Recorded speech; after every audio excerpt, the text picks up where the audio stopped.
अर्जुन का गांव छोटा था।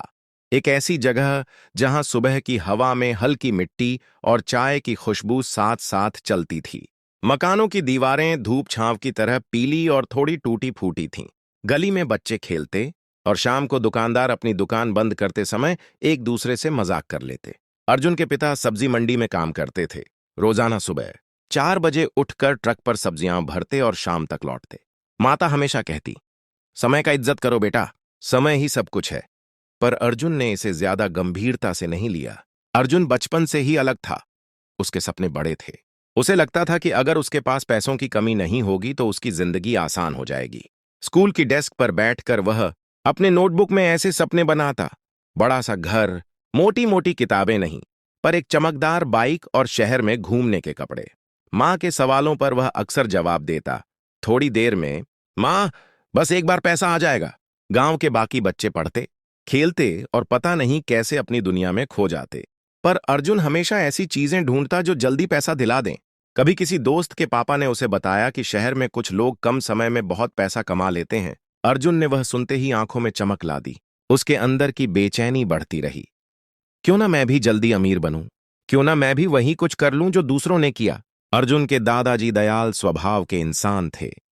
उनकी चाल धीमी, पर बातों में सूझबूझ भरपूर। दादाजी अक्सर कह जाया करते, समय ऐसा ही है बेटा, अगर तू उसे संभाल ले तो वो तुझे संभालेगा। अगर तू उसे खो देगा तो ना कोई दौलत ना कोई नाम शान तुझे काम आएगा। अर्जुन को दादाजी की बातें अव्यावहारिक लगतीं। वह मानता था कि अमीरी के लिए तेजी और धैर्य दोनों जरूरी होते हैं, और तेजी तो उसकी फितरत थी। स्कूल के शिक्षक मिस शर्मा अर्जुन की प्रतिभा देखते हुए उसे महीनों तक समझाती रहीं कि ये शॉर्टकट्स ठीक नहीं होते। असली काम लगातार छोटे प्रयासों से बनता है। पर अर्जुन को यह सब बोरिंग लगता। उसे अचानक सफलता चाहिए थी। वह फुटपाथ की दुकानों पर बैठकर अखबार पढ़ता जिसमें एक रात में करोड़पति जैसी हेडलाइन होते, और वह तुरंत कल्पनाओं की दुनिया में खो जाता। उसके मन में हर रोज एक अंदरूनी जंग होती। एक तरफ दादाजी और शिक्षकों की धीमी मगर स्थिर सलाह, दूसरी तरफ बाजार की चमक दमक और तेज कमाई के सपने। अर्जुन ने अपने भीतर एक वादा बना लिया, मैं भी बड़ा बनूंगा, और जल्दी। यही वादा उसकी शिक्षा का पहला मोड़ बन गया। उसने स्कूल की पढ़ाई को कम कर दिया। शाम को मंडी ऑनलाइन स्कीमों के नोटिस पढ़ना और नोटिस बोर्ड पर अरसेबाजियों का पीछा करना उसकी आदत बन गई। पर सबसे जरूरी बात यह थी कि अर्जुन ने समय को अभी तक केवल पैसों में बदलने का माध्यम समझ लिया था। एक ऐसी चीज जिसे अगर सही जगह पर लगाया जाए तो तुरंत फल आता। उस समझ ने उसके कदम तेज कर दिए, पर साथ में एक अनजाना खालीपन भी बढ़ा, जिसका एहसास उसे आगे चलकर हुआ। अर्जुन को एक रविवार की सुबह दादाजी की पुरानी अलमारी में धूल से ढकी एक डायरी मिली। कागज पीले पड़ चुके थे, किनारों पर दादाजी की धीमी धीमी लिखावट थी।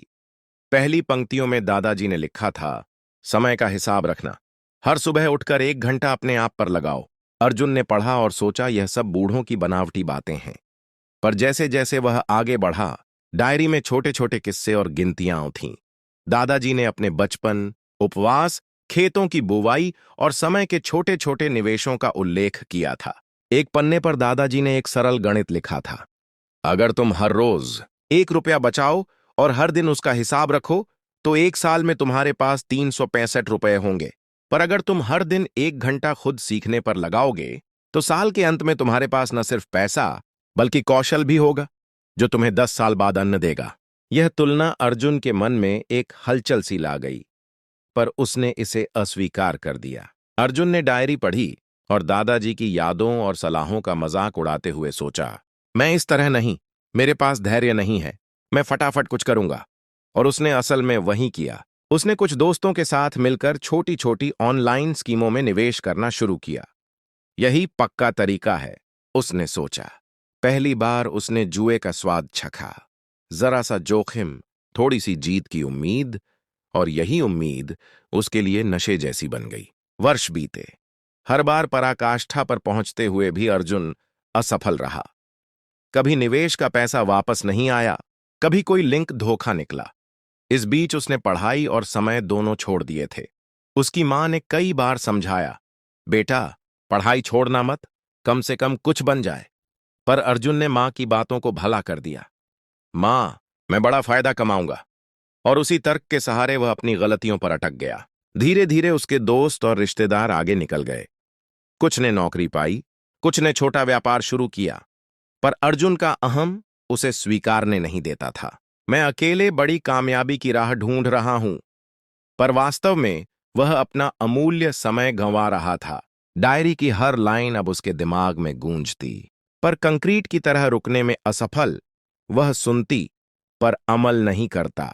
यह स्टेप अर्जुन के मूर्खतापूर्ण उम्मीदों, फतेह की फिल्मों जैसी सोच और दादाजी की शांत परंतु गहरी सलाहों के बीच का संघर्ष दिखाता है। अर्जुन ने समय को सिर्फ पैसा कमाने का टूल मान लिया, और इस तथ्य ने उसे अगले दशक में एक कठिन मोड़ पर ला दिया। सालों ने पंख फैलाए और उड़ गए, पर अर्जुन वहीं का वहीं रह गया। उम्र बढ़ी, पर अनुभव जोड़ने की जगह उसने अनुभव खो दिए। कभी कभी उसे रात में बेचैनी होती, किसी दिन मैं भी अपने बच्चों को घुमाऊंगा, पर उस दिन की तारीख उसके सिर पर नहीं आती थी। नौकरी के छोटे मोटे कामों में वह आखिरी पायदान पर उतर आता, कोई रेहड़ी पर, कोई छोटा सा क्लर्क, पर मन जहां नहीं लगता था। फिर एक त्योहार के दिन पार्क में उसकी मुलाकात रोहन से हुई, वही बचपन का दोस्त जो कभी किताबों में मन लगाता था। रोहन अब डॉक्टर बन चुका था, साधारण कपड़े पहने पर आत्मविश्वास में पूरा। दोनों की आंखों में समय के अलग अलग निशान थे। अर्जुन ने मजाकिया लहजे में पूछा, तेरी यही हालत, पढ़कर भी तू यही? रोहन ने मुस्कुराकर कहा, मैंने समय निवेश किया अर्जुन, पैसे नहीं पर खुद को, और अब समय मेरा है। उस वचन ने अर्जुन को चीर दिया। उसने रोहन से पूछा कि उसने कैसे यह सब किया।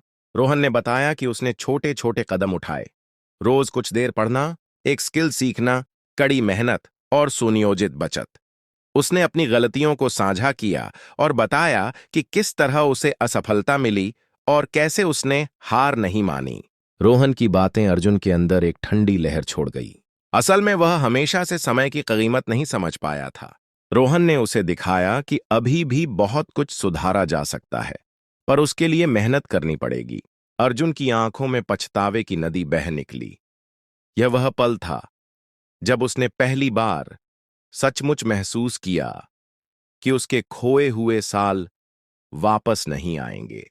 पर रोहन ने उम्मीद की किरण दी, हमें अभी भी छोटे छोटे कदम उठाने होंगे। पर अर्जुन के मन में डर भी था। अब उम्र है, शरीर थक चुका है और कई रिश्ते टूट गए हैं। ये स्टेप अर्जुन के भीतर की जद्दोजहद, रोहन के माध्यम से मिलने वाली सच्ची सीख और पहली बार वास्तविक आत्म परीक्षा का बड़ा दृश्य दिखाता है। अर्जुन का अतीत उसे डांटता है, पर भविष्य की एक छोटी सी दरवाजा अभी भी खुला है। इसे खोलने का काम उसके हाथों में है।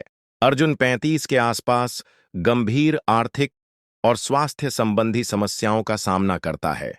लगातार तनाव, खराब खानपान, नींद की कमी, उसे छोटे मोटे कामों से भी नाखुशी मिलती है।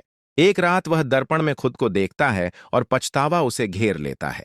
वह समझता है कि समय का अपव्यय सिर्फ पैसों तक सीमित नहीं, यह शरीर, रिश्ते और सम्मान तक छीन लेता है। यह मोड़ उसे वास्तविक आत्मनिरीक्षण की ओर ले आता है। क्या अब भी कुछ किया जा सकता है? पार्क में मिलने वाला छोटा बच्चा जो पढ़ाई को समय की कीमत साफ समझता है, अर्जुन के लिए चेतावनी और उम्मीद दोनों बन जाता है। बच्चा और उसकी मासूम सरलता अर्जुन के भीतर एक नई जिद जगाती। वह अब दूसरों को समय की कीमत सिखाने का सोचेगा। यह स्टेप भावनात्मक रूप से गहरा है। अर्जुन के आंखों से आंसू और उसके अंदर की बदलती सोच। अर्जुन गांव के छोटे स्कूल में जाकर बच्चों को पढ़ाने की शुरुआत करता है। न तो बड़े वेतन की उम्मीद, न ही शोहरत, सिर्फ समय की कीमत समझाने की लगन। वह कहानी, डायरी के पन्नों और अपने जीवन के अनुभव से सिखाता है। उसकी शिक्षण शैली सरल, व्यावहारिक और आत्मीय होती है। हर बच्चा ध्यान से सीखता। धीरे धीरे गांव में बदलाव दिखना शुरू होता है। बच्चे समय का सम्मान करने लगते हैं। अर्जुन की कक्षाएं बढ़ती हैं और कुछ बुजुर्ग भी आते हैं। कुछ छात्रों के छोटे छोटे एक्शन प्लान बनते हैं, रोज पढ़ना, घर पर सहायक काम करना और बचत शुरू करना। एक दो छात्रों के परिवारों में भी आर्थिक व्यवहार बदलता दिखता है। यह स्टेप दिखाता है कि व्यक्तिगत परिवर्तन से सामूहिक परिवर्तन कैसे जन्म लेता है। अर्जुन भी धीरे धीरे छोटे छोटे लक्ष्य तय करता है, स्वास्थ्य सुधार, नियमित दिनचर्या और कुछ छोटा सा उद्यम। उसकी इज्जत फिर से बढ़ती है। लोग उसे सुनते हैं क्योंकि उसने अपने अनुभव से सिखाया है। वह खुद भी महसूस करता है कि समय की सीधी कीमत न तो सिर्फ पैसा है और न सिर्फ काम, यह संतोष और मुक्ति भी देता है। अर्जुन एक छोटा सिलेबस बनाता है, समय की कीमत, जिसे वह स्कूलों में बांटता है। गांव के कुछ युवा उसे लेकर शहर जाते हैं, पढ़ाई और शौक दोनों निभाते हैं। अर्जुन की छोटी शुरुआत एक तरह की विरासत बन जाती है। लोग समय को नापने लगे, न कि सिर्फ गिनने। अंत में कहानी का सार यह है कि समय को सम्मानपूर्वक संजोना सबसे बड़ी दौलत है। अर्जुन भले ही अपनी जवानी के कुछ साल खो चुका था, पर उसने बांटकर कईयों के जीवन में सुधार किया। स्टेप 10 में व्यावहारिक सुझाव दिए जाते हैं। रोजाना 1 घंटा सीखना, कार्यों का ब्लॉक बनाना, नहीं कहना सीखना, छोटी छोटी निवेश योजनाएं, समय बजट और रिश्तों पर समय देना। कहानी यह संदेश देती है कि समय का बुद्धिमत्ता से उपयोग करने पर समाज भी बदल सकता है और व्यक्तिगत शांति भी मिल सकती है।